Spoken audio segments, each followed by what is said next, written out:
Olá, seja muito bem-vindo ao nosso estudo. Nós estamos lendo o livro de Efésios. Bora lá? A Ti, Senhor, nós somos gratos porque o Senhor é maravilhoso. O Senhor nos ouve, o Senhor cuida de nós. O Senhor é um Pai incrível. Tem cuidado das nossas dores, das nossas enfermidades. O Senhor é que derrama as bênçãos sobre nossas vidas. O fôlego de vida vem de Ti, Senhor. As misericórdias que se renovam todas as manhãs sobre as nossas vidas vêm de Ti. Obrigado, Senhor, por tudo o que faz, por tudo que já tem feito e por tudo que ainda vai fazer. Louvado, exaltado, engrandecido seja Teu nome. Santo, santo, santo é o Senhor Deus Todo-Poderoso, Criador dos céus e da terra, aquele que foi, que é e que há de vir. Nós louvamos, exaltamos e engrandecemos o teu nome, porque o Senhor é o único digno de ser adorado, o único digno de ser exaltado, o único digno de ser glorificado. Que toda honra e toda glória seja dadas a ti, Senhor. Que a gente diminua, que a gente desapareça na fumaça da tua presença, Pai. E que só o Senhor resplandeça sobre as nossas vidas. Só a tua presença seja algo maravilhoso em nossas vidas. Nós te exaltamos, Pai, nós te louvamos, nós te engrandecemos, porque o Senhor é maravilhoso, porque o Senhor é santo, porque o Senhor é um Pai bondoso, um Pai amoroso, um Pai que cuida dos teus filhos nos pequenos detalhes, um Pai que até para exortar e até para colocar a gente de volta no caminho ainda é amoroso, é cuidadoso, é aquele pai que vai tratando aos poucos para que haja uma verdadeira transformação em nossas vidas, e nós te amamos e te louvamos por isso, Senhor.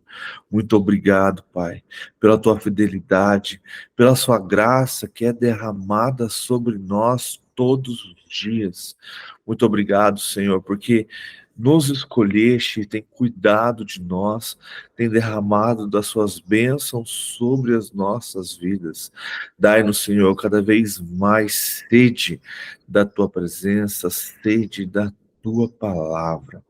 Espírito Santo, te clamo nesta manhã, vem ministrar aos nossos corações através da palavra. Que essa leitura não seja apenas uma leitura, mas que seja alimento para a nossa alma e para o nosso espírito, para que possamos estar cheios da tua presença e viver segundo a tua vontade, o teu querer e a tua presença, para a honra e para a glória do teu santo nome, para louvor do teu nome. Espírito Santo, vem nesta manhã derramando seus dons sobre nós, Pai. Derrama dom de conhecimento, sabedoria, profecia, fé, discernimento de espíritos, línguas, interpretação, milagres, cura, de apostolado, de profeta, de evangelista, de mestre, de pastor, de servo, todos os dons que o Senhor tiver para nós, aquele que o Senhor desejar que seja usado naquele momento. Capacita-nos, Espírito Santo, faça-nos servos teu. Como filhos maduros, sejamos sempre dispostos e preparados para sermos usados pelo teu Espírito. Aumente a nossa fé cada vez mais, para que possamos, em meio às tribulações, em meio às lutas, em meio às dores, continuar te louvando e continuar te buscando e tendo a certeza de que o final é muito melhor do que o começo e o meio, para a honra e glória do teu santo nome. Te clamo pela vida de cada um aqui, o Senhor conhece as nossas vidas, o Senhor conhece o desejo dos nossos corações, os nossos sonhos e anseios. assim como o Senhor também conhece as nossas dores, dificuldades e sofrimentos.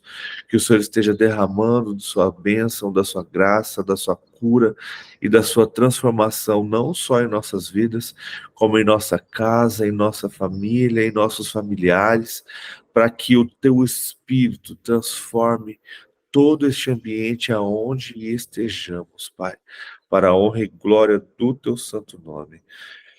Te clamo também pela nossa nação, que o Senhor venha despertar a sua igreja, que o Senhor venha trazer um renovo para a sua igreja, dar um chacoalho ali, até que para que aqueles que têm que cair, caiam, aqueles que são apenas joio, seja arrancado do meio do seu povo, para que a sua igreja cresça, amadureça e se transforme, e seja uma igreja que vá proclamar o seu evangelho, o evangelho do reino verdadeiro a todas as nações, para a honra e para a glória do teu santo nome, Pai.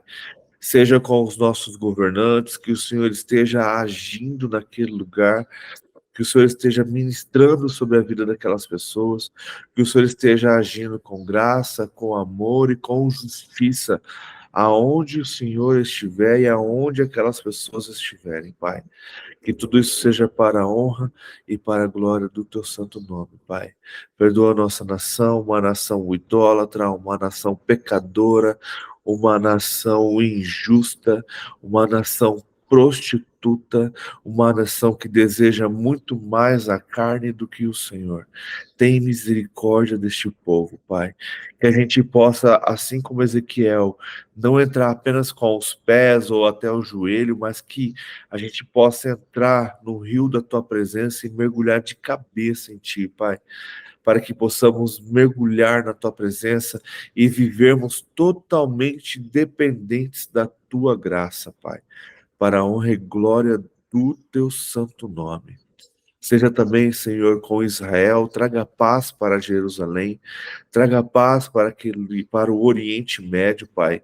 Que as pessoas naquela região possam se converter a Jesus, o Messias, que eles possam ser transformados pelo poder e pelo mover do Teu Espírito, que Jerusalém e Israel possa ser reconhecida como aqueles que adoram ao Deus vivo, ao Deus único, e que as outras nações, Pai, sintam ciúmes e vejam a presença do Senhor naquele lugar, que haja uma transformação da sua igreja para que possa acolher todo aquele povo, para que aquele povo possa, através da palavra ou através de sonhos e visões, reconhecer Jesus Cristo para a honra e para a glória do teu santo nome, para a plenitude do teu povo, para que o Senhor volte e governe firmemente sobre nós e governe eternamente sobre as nossas vidas, sem mais dor, sem mais lágrimas, somente a tua presença, para a honra e para a glória do teu santo nome, Pai.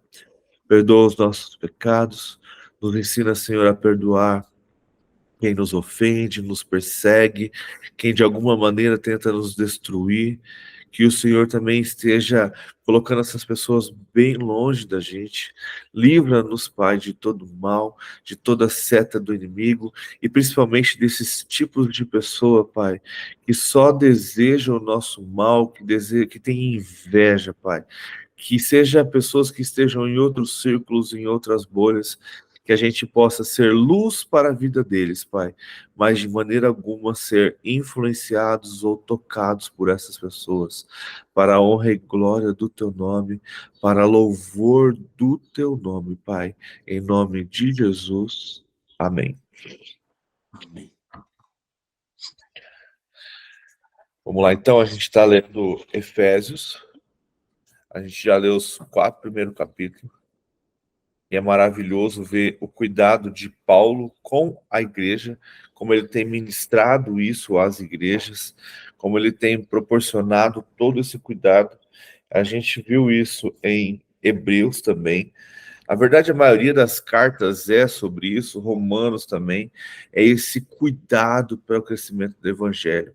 A igreja de Efésios, quando ele escreve essa carta, eu posso dizer que ela já é uma igreja mais madura, porque diferente de Romanos, por exemplo, que Paulo nunca esteve lá quando escreveu as cartas.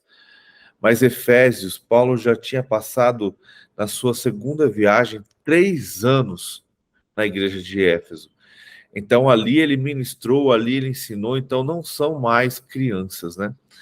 Então quando Paulo escreve essa carta para eles, é dando mais ensinamento e colocando eles de volta no eixo e deixando algo pronto para, olha, não saia, entenda tudo isso, né? E o capítulo 5, então, ele começa, na verdade ele é uma continuação do 4, né? Então para a gente emendar no que a gente já fez, eu vou ler o parágrafo anterior, que começa no 29, para que a gente emende já no capítulo 5. Então, Efésios 4, 29, e aí eu já vou emendar no 5, 1, tá bom? Nenhuma palavra torpe saia da boca de vocês, mas apenas a que for útil para edificar os outros, conforme a necessidade, para que conceda graça aos que a ouvem. Não entristeçam o Espírito Santo de Deus, com o qual vocês foram selados para o dia da redenção. Livrem-se de toda a amargura, indignação e ira, gritaria, calúnia, bem como toda maldade. Sejam bondosos e compassivos um para com os outros, perdoando-se mutuamente, assim como Deus os perdoou em Cristo. Capítulo 5, versículo 1. Portanto, sejam imitadores de Deus, como filhos amados, e vivam em amor, como também Cristo nos amou e se entregou por nós, como oferta e sacrifício de aroma agradável a Deus.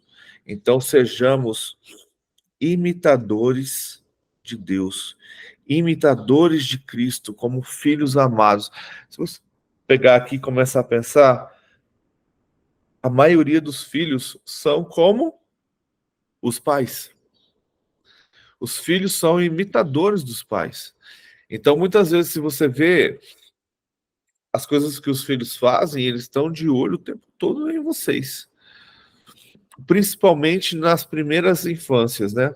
Ali até 8, 9, 10 anos, eles estão sempre atentos, eles vão sugando. E eu acho bem interessante isso, que como a gente tem feito as leituras diárias com a Isabelle na mesa, né? Quando a gente está em casa, e cada um vai fazendo sua oração, né? E aí, e como a oração dela vai mudando com o passar do tempo. Como ela começa a fazer a tentar orar e trazer a memória e as palavras do que a gente fala. Ela tenta sempre, então ela está sempre imitando o que a gente faz. Então, se na sua casa você tem livro, você tem Bíblia, você tem costume de orar, de assistir um louvor, de fugir da aparência do mal, teus filhos estão vendo isso e vão te imitar.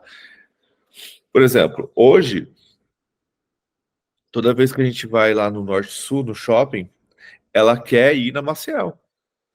Ela quer ir numa livraria. Lógico, como criança também quer brincar, mas é interessante que não tem uma vez, nem que seja para a gente passar lá. Meu sonho ainda é um dia só passar lá.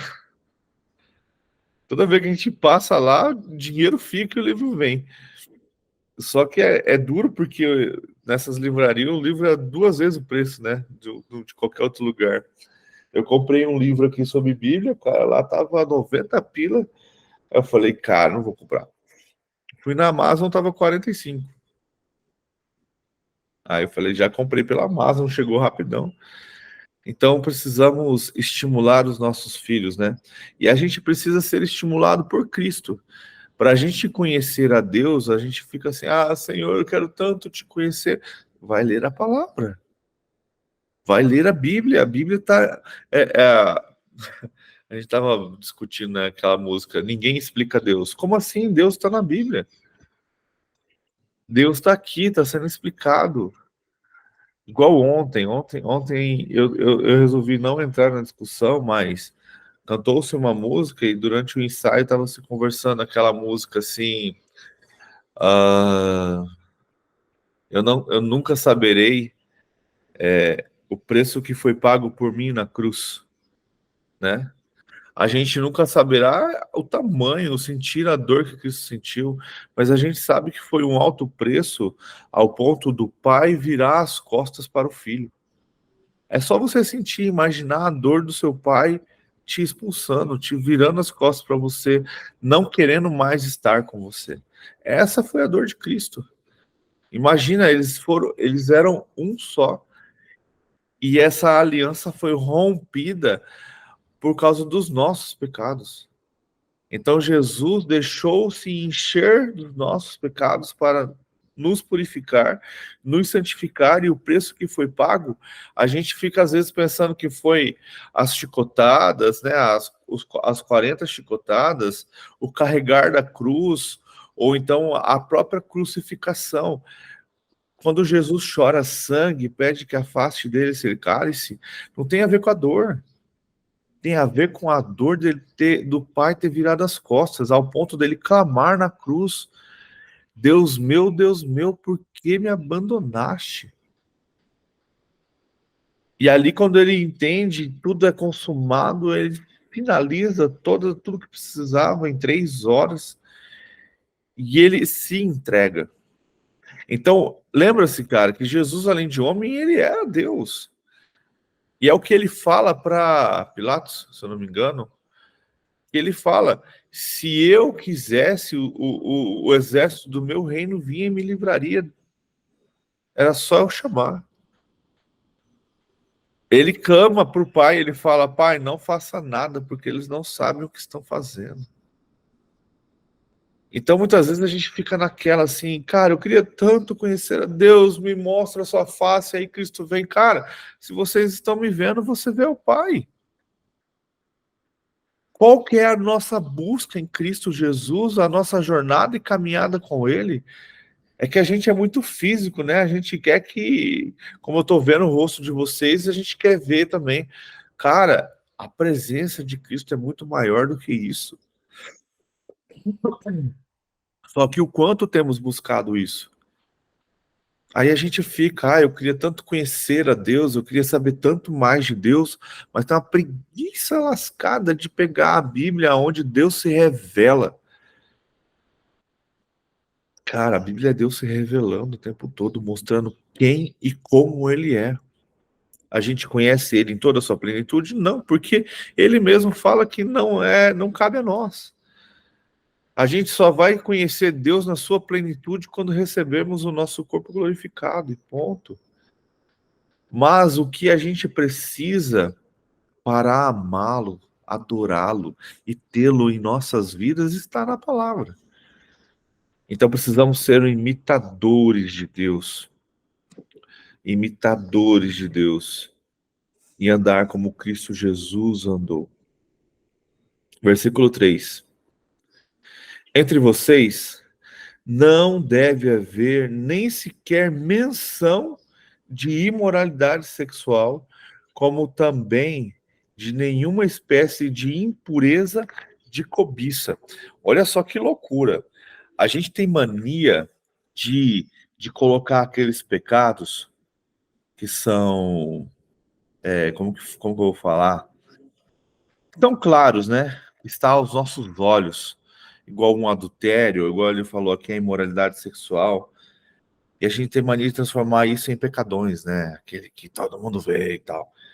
Mas ele acabou de colocar a imoralidade sexual na mesma condição da impureza de cobiça. E a cobiça é algo que está dentro de você.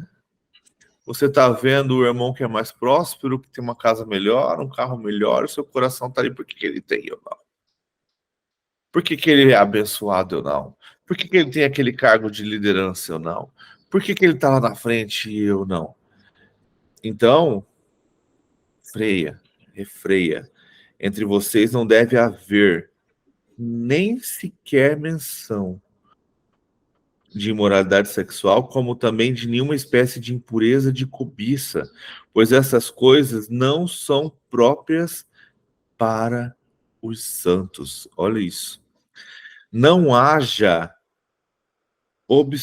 obscenidade, nem conversas tolas, nem gracejos imorais, que são inconvenientes, mas ao invés disso, ações de graças. Porque vocês podem estar certo disso. Nenhum imoral ou impuro ou ganancioso que é idólatra tem herança no reino de Cristo e de Deus. Pesado, né? E às vezes a gente Posso ler a minha versão? pode. É o 4, né? Não usem linguagem grosseira.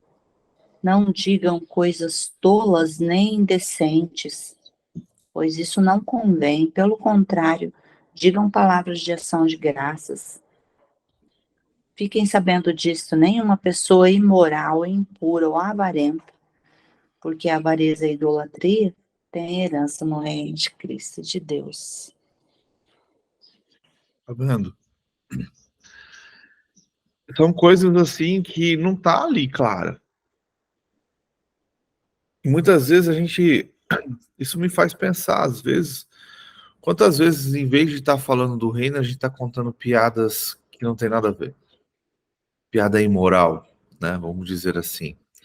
Quantas vezes, em vez de estarmos buscando o reino, estamos cobiçando, estamos sendo impuros, gananciosos. Olha, ele fala aqui, cara, a ganância é a idolatria. Por quê? Porque a idolatria é tudo que você coloca no lugar de Deus. E por muito, muito tempo, principalmente essa briga do protestante contra o catolicismo, foi um julgando o outro por causa de idolatria, por causa de imoralidade, por causa da Bíblia, por causa da palavra, por causa disso, daquilo. E é criando guerra entre religiões, e tipo assim, a liderança causando isso dentro dos membros, ao ponto de um não gostar do outro, ao ponto de haver perseguições, ao ponto de haver ofensas, em vez de sermos tolerantes e amarmos segundo Cristo Jesus. O único que conhece os nossos corações é Cristo Jesus. Eu costumo dizer, cara, a gente vai ter muita surpresa quando a gente for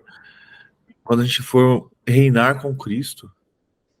A gente vai ter aquele protestante que você achou que estaria lá e não vai estar, assim como você vai ter aquele católico que você achou que não estaria lá e vai estar. E ao contrário, a mesma coisa. Aonde está o nosso coração? Em vez da gente ficar julgando, a gente precisa o quê? Cada vez mais firme na palavra. E desafiar mesmo. Eu ouvi, tem um cara que eu acompanho, ele chama Rodrigo Bibotalk. Tem podcast, tem canal no YouTube, tem livros escritos, ele é patrocinado até pela Thomas Nelson, né? Rodrigo o quê? Bibotalk. Rodrigo Bibo, só colocar assim que já aparece no YouTube. E ele escreveu o último livro que ele escreveu é um livreto, né? Aquele livrinho fino. Uma bela frase assim, teologia esfria o crente. Esse é o título do livro. Teologia esfria o crente. Quantas vezes você já ouviu, para que eu vou estudar teologia? A teologia te confunde, a teologia vai te atrapalhar. Aí ele estava falando assim, o que acontece? É muito fácil para uma liderança falar para você não estudar. Porque quando você não estuda, não se prepara, não se capacita, não lê a Bíblia, não lê livros, não acompanha essas outras coisas, o que acontece? Você é facilmente manipulado. Quando você é facilmente manipulado, a gente leu ontem não, né? No capítulo 4, qualquer vento de doutrina te tira do Senhor. Porque você é fácil. Aí ele fala assim, quando você estuda, você começa a perguntar, a criticar, ou então a duvidar do que está ali. Você começa a se tornar até um incômodo para aquela liderança, porque você já não é mais enganado.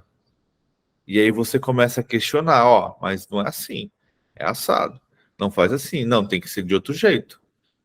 Tem certeza que é desse jeito? Ó, na palavra está escrito que é assim.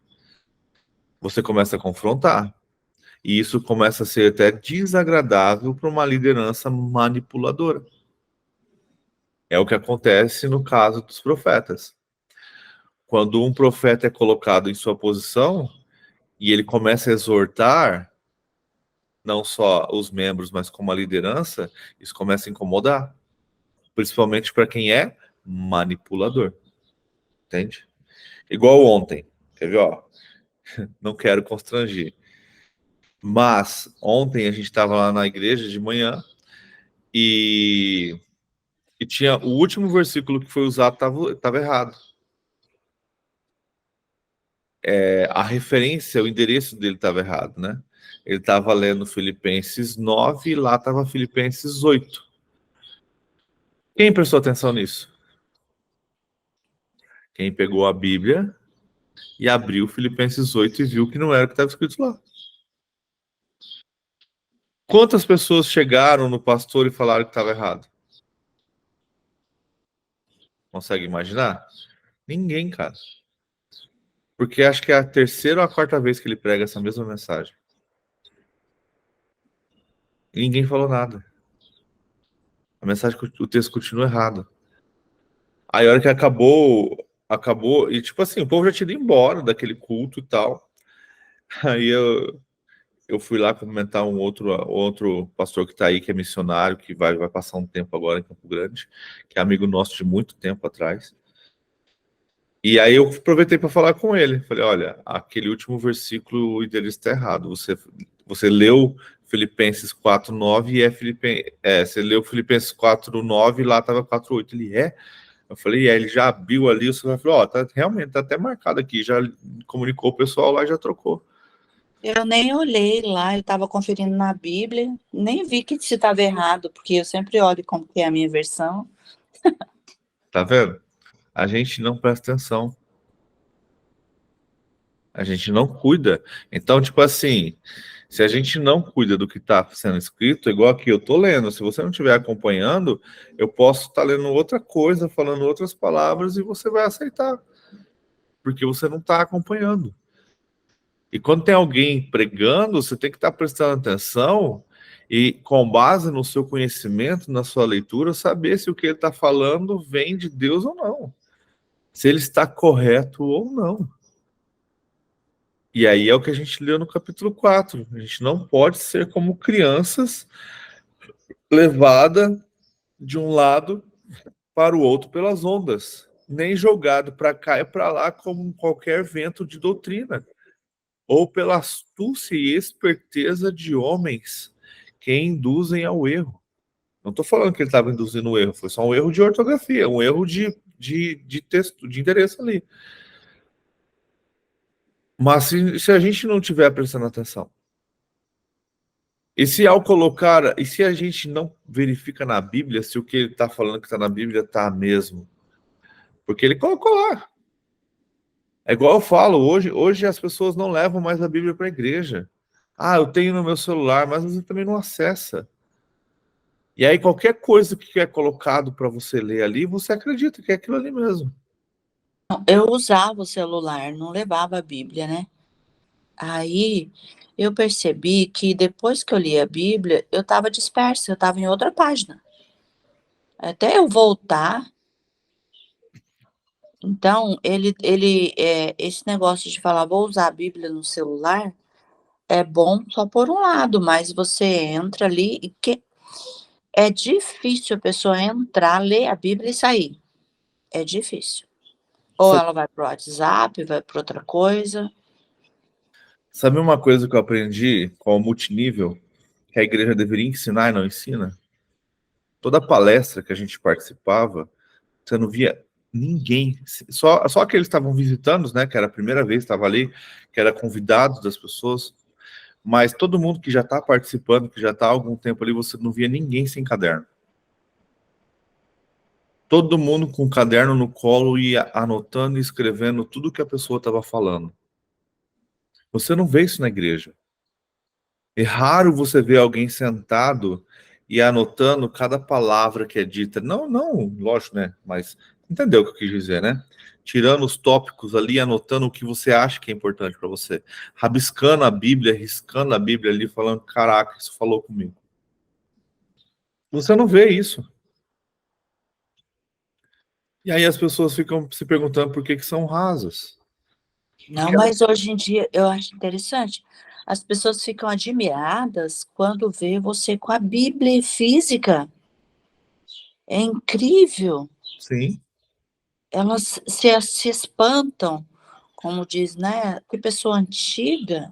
Ué, meu concunhado, ele, agora que ele tá colocando o guri dele para fazer embaixadores, ele tá percebendo que ele precisa ter mais contato com a Bíblia. Porque aí você tem aqueles desafios, né, de a esgrima, você tem que decorar versículo. Então ele tem que ser um exemplo pro filho dele. E ele falou, ele falou, cara, o celular deixa a gente preguiçoso, porque o celular você rola o dedo ali e achou. E aí você já não sabe mais procurar o endereço na Bíblia. Então precisamos, cara, estar pegado. E é uma coisa que eu já falo isso há muito tempo aqui. A Bíblia do celular vai ser a primeira a ser eliminada. É muito fácil. É só cancelar os aplicativos que você nunca mais consegue abrir. Naquele filme novo que saiu do Deixados para Trás, tem uma hora que o capitão lá, o Cameron, ele vai acessar a Bíblia pelo celular e dá erro no aplicativo, erro no aplicativo, erro no aplicativo. Ele já está mostrando ali que essas coisas vão acontecer. Que você vai precisar do papel, velho. Vai precisar da Bíblia física, se você quiser continuar firmado no Senhor. Vamos continuar. Versículo 6. Ninguém os engane. Olha isso. Ninguém os engane com palavras tolas, pois é por causa dessas coisas que a ira de Deus vem sobre os que vivem na desobediência. Para você não ser enganado com palavras tolas, você precisa conhecer a palavra da verdade. Então, para não sermos enganados, precisamos conhecer a verdade. E aqueles que vêm com palavras tolas estão causando ira em Deus, porque estão vivendo em desobediência. Jesus amado. Uma pessoa entrou isso aí. Versículo 7. Portanto, não participem com eles destas coisas. Então, é aquele negócio, né, de sentar na mesa dos escarnecedores. Se você não tem sua luz suficiente para transformar a conversa dessa mesa, é melhor nem sentar. Porque a hora que você menos imaginar, você já está fofocando, falando mal dos outros, criticando. Sua língua, você já perdeu o controle. Então, se você não é luz ao ponto de sentar naquela mesa e aquela mesa mudar de assunto, se você não tem essa maturidade suficiente, é melhor que nem sente. Ou nem sente, porque se você sentar, até se você sentar e fica quieto, você vai ser poluído. Entende? Ah, Éder, mas como que eu faço? Às vezes igual sábado, eu tava na confraternização de escola da Márcia. Cara, sentei na mesa e fiquei no celular. Não dá, cara, não tem o que fazer. Mas não fui lá, não me misturei e tal, e fiquei na minha ali, me controlei, né? Porque, querendo ou não, a gente vem desse mundo. Fiquei ali no celular, de repente chegou um conhecido e a gente começou a conversar sobre a palavra, conversar sobre a Bíblia, e já era. Mas tentar ser diferente, entendeu? Não precisa se misturar, não precisa estar igual. E aí, quando não tem, né, a possibilidade de você não sentar nessas rodas por alguma confraternização, às vezes até por uma reunião de família, Se você não for colocado ali para ser luz naquele momento, pelo menos fique na sua. Porque nem sempre o Espírito Santo vai te usar, porque nem sempre todo mundo que está ali está pronto para ser transformado. Então, às vezes é melhor ficar na sua. Pronto, acabou. 8. Porque outrora vocês eram trevas. Foi o que eu acabei de falar. Mas agora são luz no Senhor. Vivam como filhos. Nossa. Vivam como filhos da luz. Pois o fruto da luz consiste em toda bondade, justiça e verdade. Olha como uma coisa vai quebrando a outra. Pois o fruto da luz consiste em bondade. Você precisa ser uma pessoa boa. Mas você também precisa agir com justiça. E nem sempre a justiça vem com bondade. Correto? Então você precisa ser bom. Mas você também tem que agir com justiça. E com a verdade. E muitas vezes quem fala a verdade não é tão bondoso assim com aquela pessoa que está ouvindo. Pelo menos aquela pessoa... Você está sendo bondoso com ela, mas ela não acha que você está sendo. Olha que loucura. Então, precisamos ser bondosos, mas precisamos ser justos com a palavra do Senhor e dizer sempre a verdade. Versículo 10. E aprendam a discernir o que é agradável ao Senhor. Cara, isso é interessante, hein?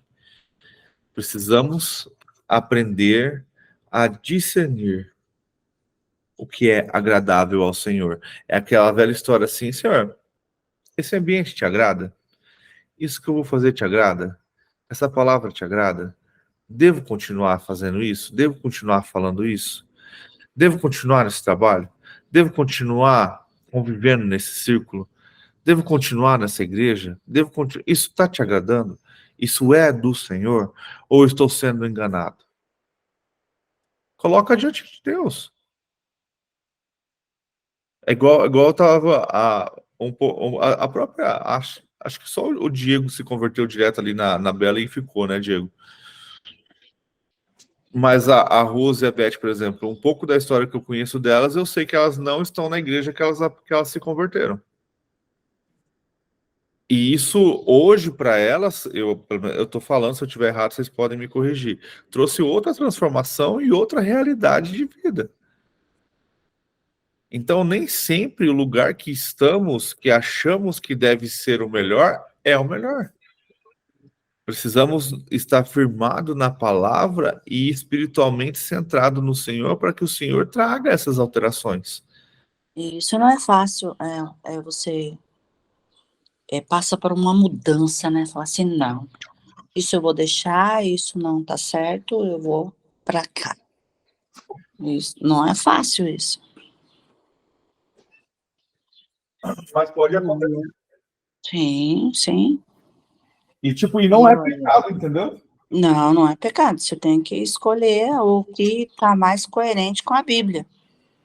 O que eu acho que é errado nessa situação é você ficar achando que a culpa é sempre da igreja, que a culpa é do homem. Aquela pessoa... Existe você fazer uma mudança para algo e existe também aquelas pessoas que é ping-pong. Todo ano está numa igreja diferente, todo ano está num lugar diferente. E aí você começa a perceber que o problema não é a igreja na vida dela, é ela na vida da igreja. Entende? Então isso também é um problema. Então aí você precisa discernir se o que você está fazendo está agradando ao Senhor. Já não é o lugar que você está que está te agradando, e sim o que você está fazendo se agrada ao Senhor. Então, precisamos ter esses dois cuidados. A gente tem que saber se o lugar que a gente está sendo bom para nós, ao ponto da gente sair, reconhecer e ir para um outro lugar onde Deus nos carrega, ou então se a gente é tão chato ao ponto de tudo é ruim. E aí você fica aquele cara que fica trocando, né? Pingando de igreja em igreja. Quer falar, Diego? Rose? Não. Não, então, às vezes a gente é enganado mesmo. É aquela história da gente pedir o discernimento, porque você se envolve tanto que você acaba sendo enganado. Nós ficamos mais de 10 anos no mesmo lugar, aprendendo coisas. A nossa vantagem era que meu esposo era muito equilibrado, é muito equilibrado. Então ele falava para nós, olha, equilíbrio, equilíbrio, aqui as coisas são assim, a gente tem que ter equilíbrio. Ele não cansava de falar isso para a gente durante os 8 anos que a gente esteve lá. Mas o que nos ajudou a abrir os olhos foi a pandemia, que a gente parou de ir lá e começamos a ler a Bíblia e fazer as coisas em casa, ceiava em casa. Aquilo já foi o início de Deus abrindo os nossos olhos. Então, o engano, eu acredito que o engano no final vai ser bem assim: você vai ficando, vai se enganando e a sua natureza, né? Devagar demais vai ficando ali, porque vai dar trabalho, e deu mesmo muito trabalho para a gente encontrar, para Deus mostrar onde é que a gente teria que ir. E esse engano vem forte mesmo, e virá muito mais forte no final de tudo. É isso. E o que é pior, né, Rose? A pessoa vai se enganando e vai deixando se enganar, porque dá trabalho você mudar a rota, né? Dá trabalho, você fala assim, poxa, eu vou sair daqui, vou para onde, o que que eu vou começar? Aí as pessoas acabam se acomodando, né? E é por isso, é isso mesmo, no final dos tempos as pessoas vão ficar tão acomodadas que falam, não, mas tá bom aqui, vou ficar por aqui mesmo, vai ficando e Tá vai, ruim, mas tá bom. e vai aceitando qualquer coisa, né? Vai aceitando qualquer coisa. E você perde tudo. Nós perdemos tudo, nós fomos reduzidos a zero ali, não éramos mais nada, e perdemos amigos, todo mundo distancia de você, e difícil, muito difícil. Até, É isso até mesmo, hoje as Julieta. pessoas passam para você e te medem de cima e embaixo. Você tá errada, você, né? Não é fácil, não. É, é bem interessante, cara. E precisamos realmente nos cuidar, né? Mas é aquela velha história, né? Nem todo lugar que é quentinho é bom. Lembre-se que a bosta é quente. Ô, Éder, por favor, né? Que isso? Mas vocês não conhecem a história do passarinho, não? Não, O passarinho estava morrendo congelado, a vaca veio e cagou em cima dele. Ele não morreu. Ele ficou quente, mas ele ainda estava na bosta. meu Deus. Entendeu? Então, muitas vezes a gente está confortável no lugar que estamos, mas estamos no meio da bosta. Estamos no meio do lamaçal confortável onde a gente está. Por quê? Porque a gente não conhece outras coisas. Entende? Esse passarinho, ele tinha que estar ali morrendo congelado? Não, porque ele tinha que ter migrado. Ele já tinha que ter saído dali faz horas. Consegue entender a analogia? O pássaro não é para o inverno. E quando o inverno vem, os pássaros vão embora, vai para um lugar mais quente. Então, se ele estava ali, é porque ele já estava confortável onde ele estava. E aí, então, ele começou a congelar de frio. E aí, quando veio a vaca e fez as coisas em cima dele, ele achou que estava salvo. Mas ele continuou no frio e na bosta ainda por cima. Mas estava quente. Mas lembra-se que uma hora essa bosta congela também. E aí ele morre congelado na bosta. Nossa, ficou pesado, né? Mas é mais ou menos isso. Então precisamos o quê? Discernir. Aprender a discernir o que é agradável ao Senhor. O que eu estou fazendo está agradando ao Senhor ou está me afastando do Senhor? Versículo 11. Não participem das obras infrutíferas das trevas. Antes, exponham-nas à luz. Caraca. Porque aquilo que eles fazem em oculto, até mencionar é vergonhoso. Mas tudo que é exposto pela luz torna-se visível, pois a luz torna visível todas as coisas. Por isso é que foi dito: desperta, ó tu que dormes. Levanta-te dentre os mortos, e Cristo resplandecerá sobre ti. Olha isso. Para que Cristo seja a luz dentro de nós, precisamos despertar. Precisamos levantar de dentre os mortos. Precisamos voltar à vida, precisamos ser luz, sair das trevas e tirar as trevas de dentro da gente também. É a velha história da salvação e da justificação. Somos salvos por Cristo Jesus, tirados do lamaçal, mas cabe a nós buscá-lo para ter uma santificação.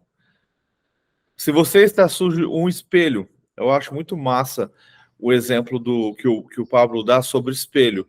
O espelho ele reflete, correto?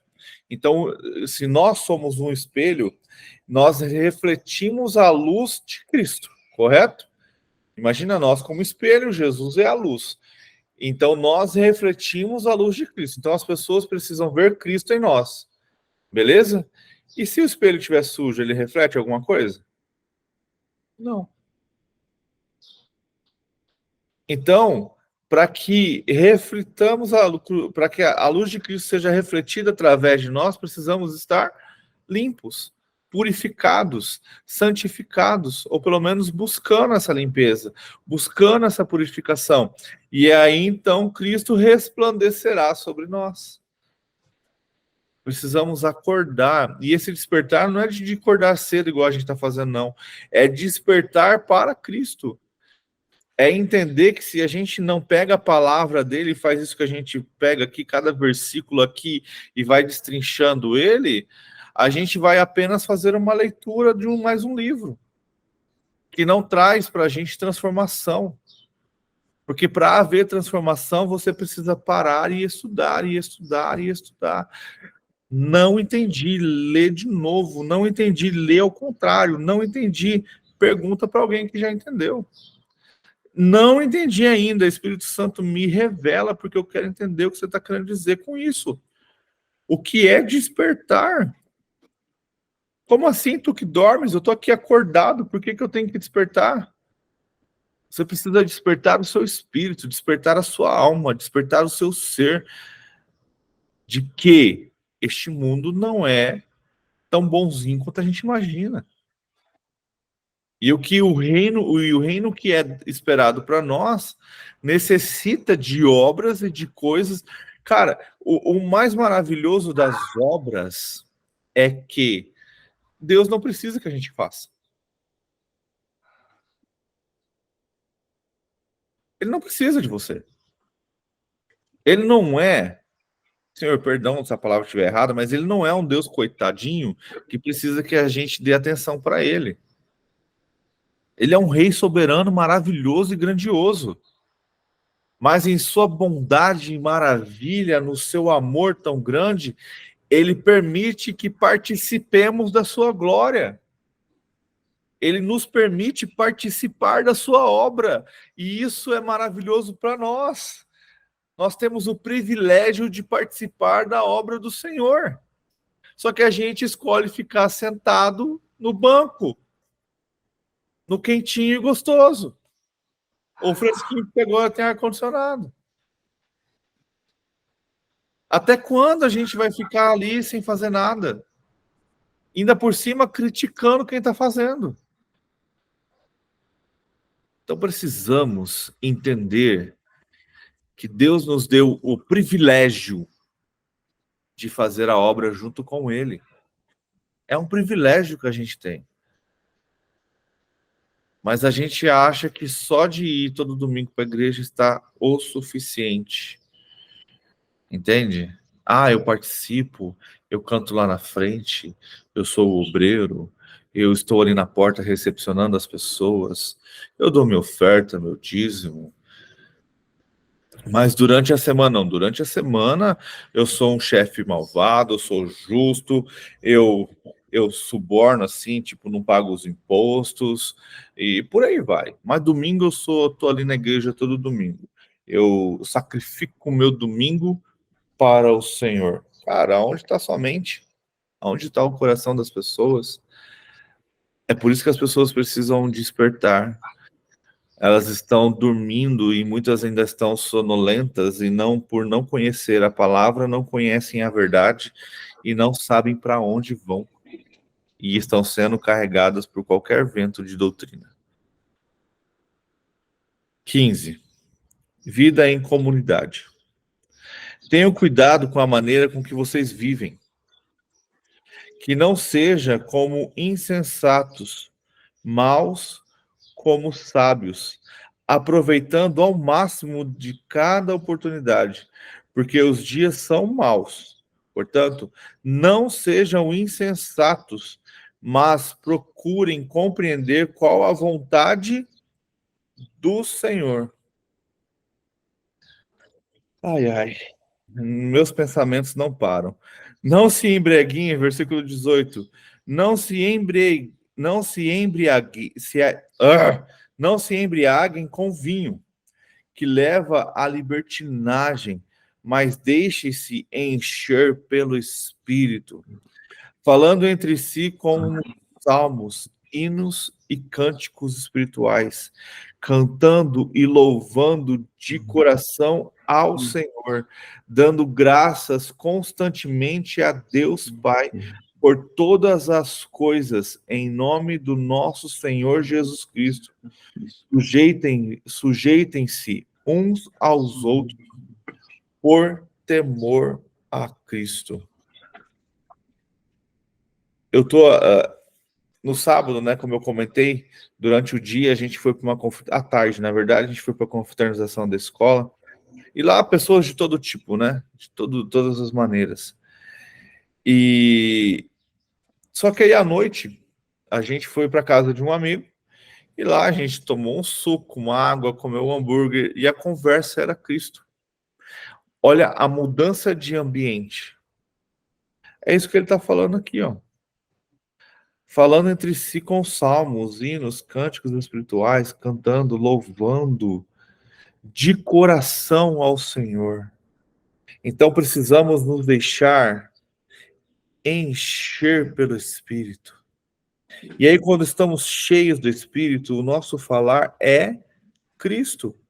Então a gente vai falar salmos, cantar hinos, louvar ao Senhor de coração, dando graças constantemente a Deus Pai por todas as coisas em nome do nosso Senhor Jesus Cristo. Olha que maravilha isso. Como vai ser seu Natal? Fofoca, novela, guerra. Como vai ser o seu Natal? Ou vai ser cheios do Espírito Santo, falando salmos, hinos, cantando? Quais serão as nossas escolhas? Seremos, Éder, mas eu vou num ambiente difícil, minha família, seja luz. Seja luz. Comece controlando a própria língua. Os olhos. Entende? Quando eu estava lendo isso aqui, tenha cuidado com a maneira com que vocês vivem. Tanto para homens como mulheres, quais roupas você tem vestido? Eu ouvi uma frase que aquilo me chocou muito. A pessoa teve a capacidade de falar que os pastores deviam pregar mais sobre o amor de Cristo e se preocupar menos com as roupas. É só conduta.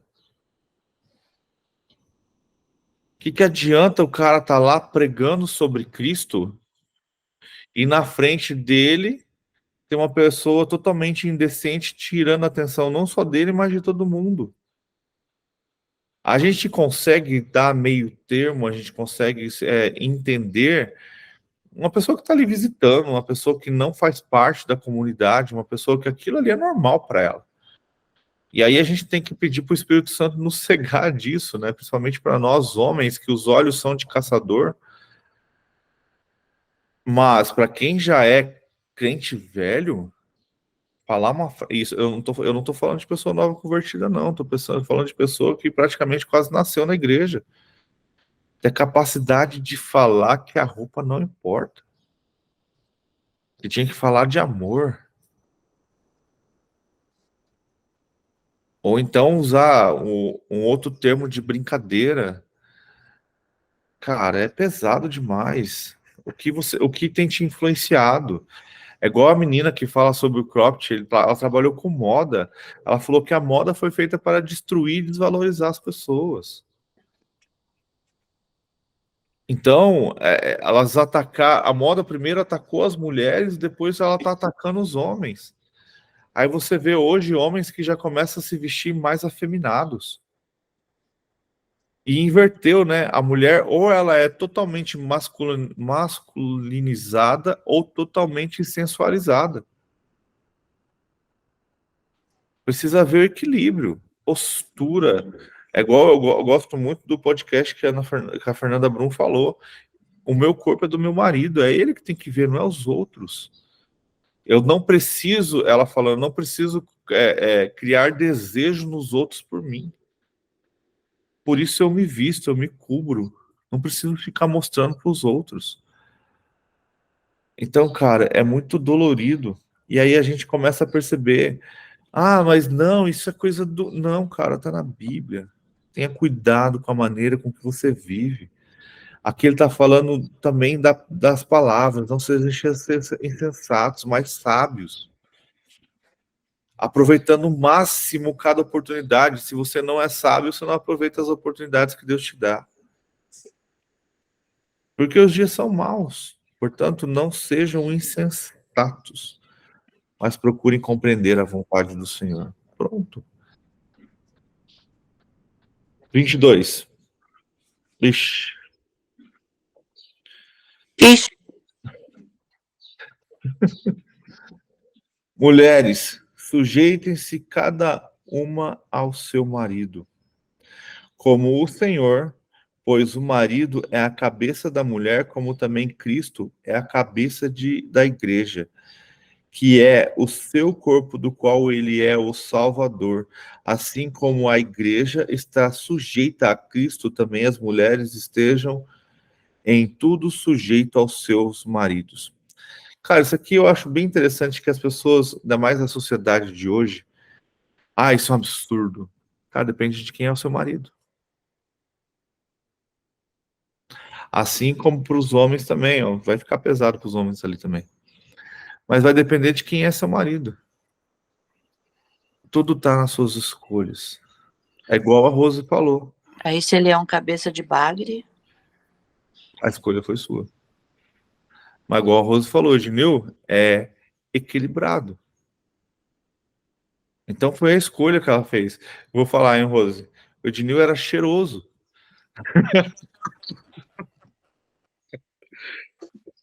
Que isso, faz propaganda aí, não. uai, mas ele falou era? Não é mais? Não é. Quando eu era solteira. É porque Quando era agora ele solteira, tem eu dona, falava ele não pra pode mim. mais. Tem o cheiro de só pra ela. Cristo, uai, nós temos que ter o cheiro de Cristo. Não, é que agora ele é cheiroso só para ela. Essa é boa. Essa é boa. Agora é só meu. Mas o que acontece? É a escolha. E o que a sociedade, na verdade não é nem a sociedade, o que Satanás fez? A primeira coisa que ele fez foi desconstruir o caráter do homem. Por isso que mesmo dentro das igrejas há homens sem caráter. Isso foi destruído na infância dele. Então, é as escolhas. Então, quando fala que a mulher, ela sujeitar, é ela andar junto, é estar com ele, ser companheira ali, ser parceira dele. Mas aí, para isso, o marido tem que... 25. O marido ame cada um a sua mulher. Assim como Cristo amou a igreja e se entregou por ela. Como Cristo amou a igreja e se entregou por ela, para santificá-la, tendo-a purificado pelo lavar das águas mediante a palavra e para apresentá-la a si mesmo como igreja gloriosa, sem mancha, nem ruga ou coisa semelhante, mas santa e inculpável. Olha o dever do marido. Numa palestra do Pablo, eu nem assisti a palestra, só vi o corte, mas ele fala assim, mulheres, que tipo de homem você tem que procurar? O que morre por você. Se o seu marido não morre por você, ele está colocando outras coisas na sua frente. Aí ele fala assim, homens, para que você serve se não for para morrer pela sua mulher? Porque ela já é capaz de fazer todas as outras coisas. Você tem que dar a segurança para sua casa, para sua família e para sua esposa. O homem, ele morre pela sua mulher e a mulher não morre pelo homem, ela morre pela prole, ela morre pelos filhos, mas pelo marido dela ela não morre. É função. Depois eu vou perguntar pro Romário se ele morre por mim. Eu já tô vendo ele dando risada sem parar. É função do homem. Entende? Só que isso foi trocado. Isso foi bagunçado. E aí, quando a gente lê uma palavra dessa, a gente acha pesado. As mulheres com a ideia do feminismo na cabeça, que absurdo se sujeitar ao meu marido, se sujeitar ao homem. O homem, então, cada vez mais afeminado, onde já se viu, vou morrer nada. Eu cuido da minha vida, ela cuida da dela. Não, cara. Para nós homens que estamos aqui, aprende a abrir a porta do carro para sua esposa. Aprende a andar com ela na rua, ela pro lado de dentro da rua e não pro lado de fora. Quando você vai descer uma escada, desça na frente dela. E quando você vai subir, suba atrás dela. É sempre protegendo, é sempre cuidando. Isso é honra. Lembra que a gente já leu em Pedro? Se o homem não honra a sua esposa, as suas orações não chegam a Deus. Olha isso. Qual tem sido o nosso papel? A gente tem sido digno disso? A gente tem pensado nesses pequenos detalhes? Uma vez um cara falou assim, não, mas eu abro a porta do carro da minha esposa. Abre. A hora que eu aperto a chavinha, o alarme destrava as portas, ela abre. Não é disso que eu tô falando. É de ir lá pegar e abrir a porta para ela entrar. Né, Vanderlei? Vanderlei já viu fazendo isso. Gentileza dá trabalho, né? Lógico que dá. Ontem eu fiz isso aí também, essas ações aí com a minha esposa. O que acontece? Deixa eu abrir a porta. Engraçado, Romário. Ele abriu a porta para mim. A gente chegou ali na igreja e falou assim: olha, você viu como eu tô melhorando? Eu abri a porta, mas não tinha nem o pastor para ver. Mas é para você, não é para os Calma, outros. Jesus está vendo. Mas aí que tá, não é para os outros verem. Ele fala para ele. Sim. É para você. E o que acontece? Eu estava ouvindo da Camila Barros, ela falando sobre isso, né? Sobre abrir a porta. Ela falou assim, cara, eu sou muito elétrica, eu sou muito ativa.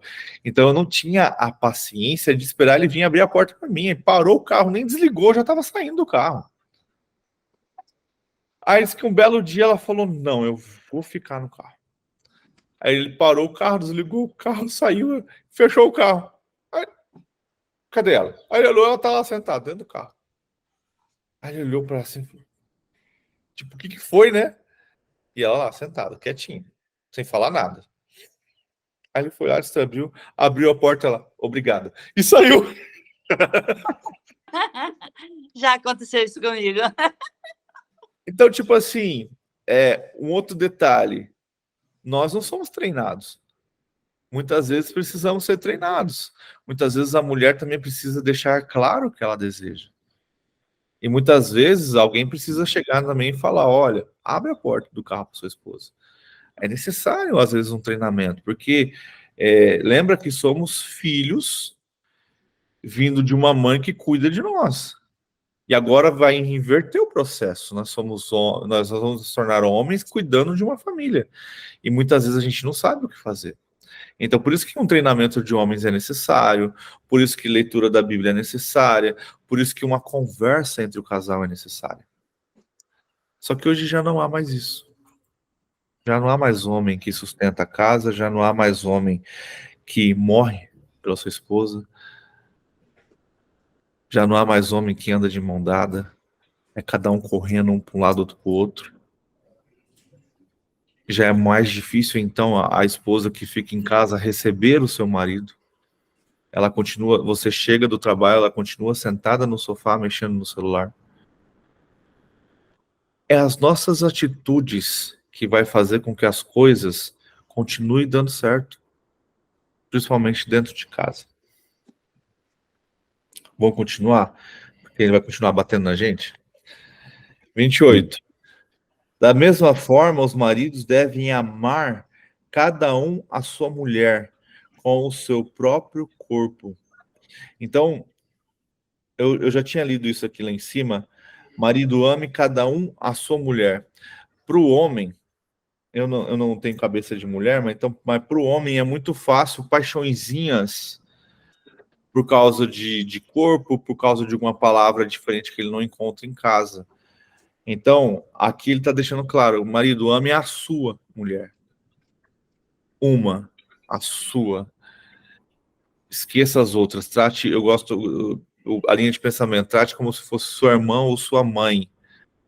Visualize como se fosse sua mãe ou sua irmã. Ame somente a sua esposa.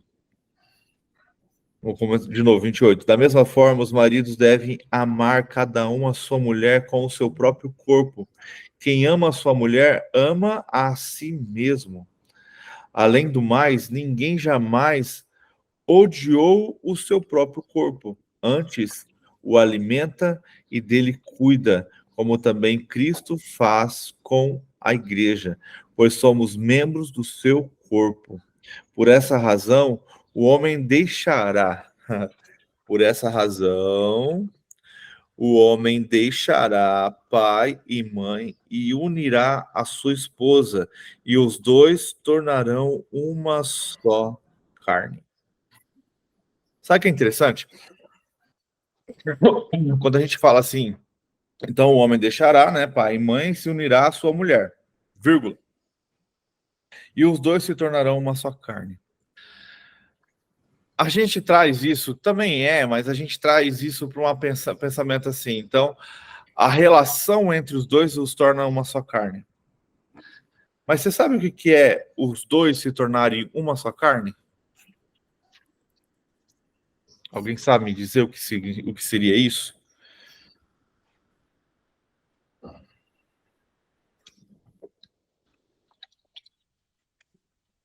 Sabe, Delei, o que é você e a avó se tornar uma só carne? São seus filhos. É unir, né? Um casamento. Um casamento. São seus filhos. Igreja? Não, Assim.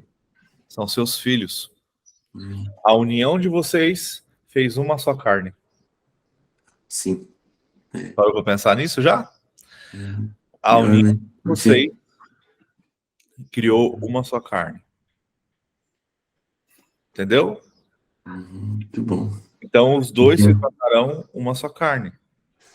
Olha isso, cara, para pensar, isso é um milagre de Deus. Duas pessoas totalmente diferentes, ao se unirem, se tornam uma pessoa. Que nasce de vocês e se torna uma carne que vai se unir com outra carne, vai se tornar outra pessoa, que vai se unir com outra carne. Cara, Deus é maravilhoso nos cuidados. É interessante, né? A gente ia parar para pensar nisso. A gente dá uma continuidade no ser da gente, né? Na verdade. Se une para se tornar uma só carne. E é bem interessante o que ele fala aqui, né? Muito abençoado isso.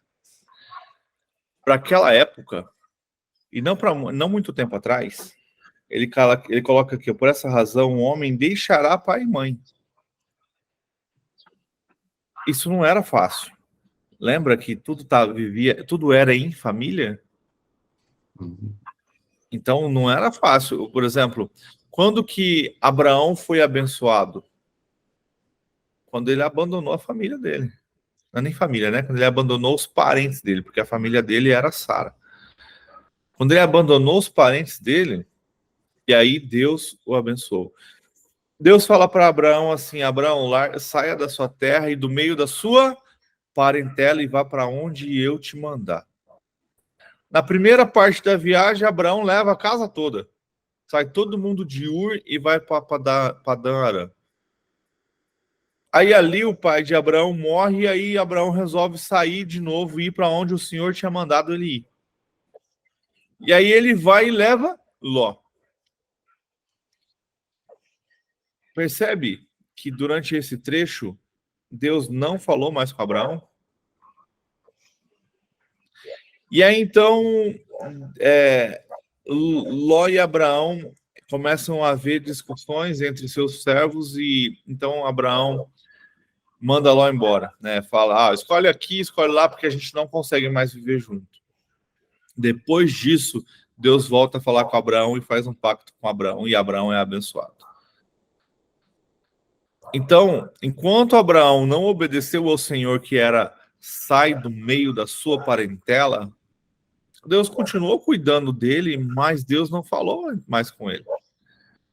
E Deus volta a falar com ele, faz um pacto, faz uma aliança com Abraão, fala de seus descendentes serão maiores que as estrelas,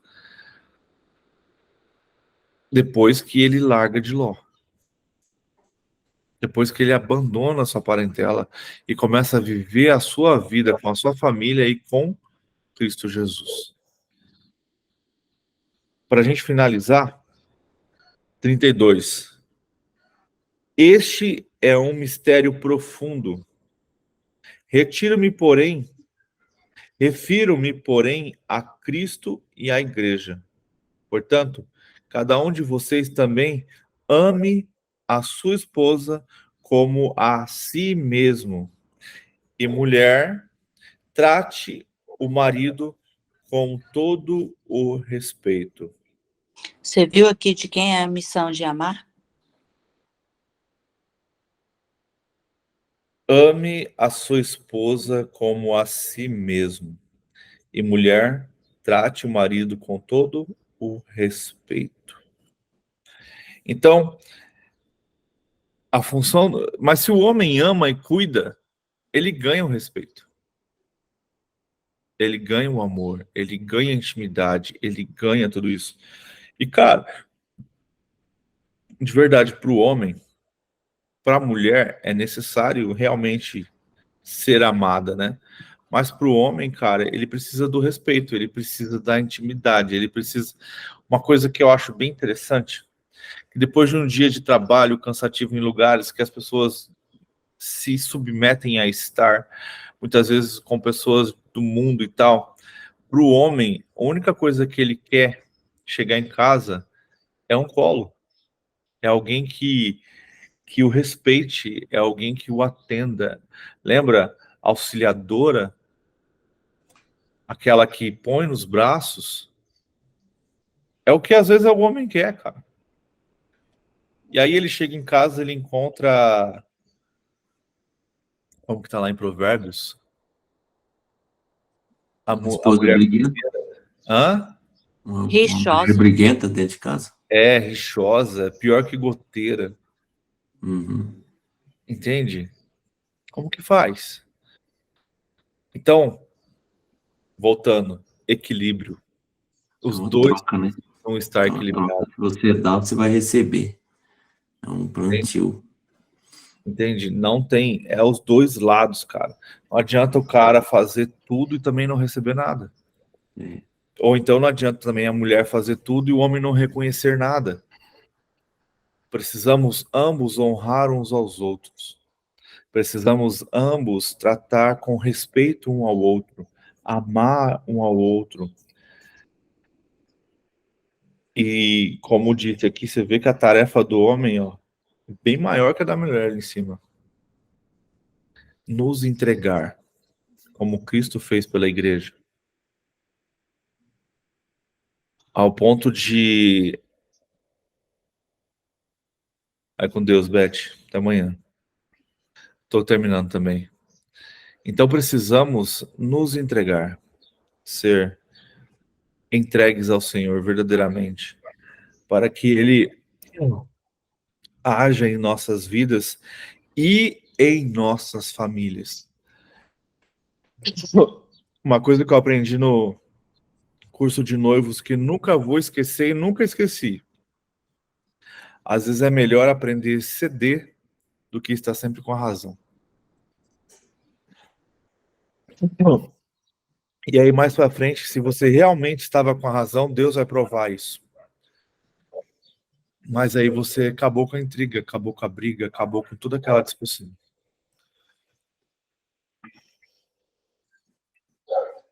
Fechou, gente? Fechou. Tá encerrando. Esse negócio de ceder e ter razão, eu nunca vou esquecer, cara. A gente tava em 4 casais e a gente combinou um churrasco no outro dia. Só que antes do churrasco a gente ia jogar bola. Rapaz. Que foi um maior quebra-pau, cara. As mulheres ficaram muito bravas. E aí, chegando em casa, Deus me deu a sabedoria, eu pedi desculpa e tal. Conversei. Coloquei toda a culpa em mim. Até brincar, ela já sabe disso, já falei com ela. E a noite foi maravilhosa. E no outro dia a gente tava de boa, sorrindo, e as outras 3 tudo de cara fechada. Aprender a ceder. Mesmo você achando que não está errado, aprender a ceder. Dá ao outro a oportunidade. Seu dia vai ser muito melhor. Isso é verdade. Fechou? Vamos estar orando então para a gente encerrar. Pode olhar, Vanderlei, para a gente, por favor? Para a gente dar encerrando. E aí a gente volta amanhã. Pai, estamos aqui reunidos para te agradecer tudo que o Senhor tem feito por nós. Obrigado, Pai, por compreender e entender suas leis, seus estatutos, seus mandamentos.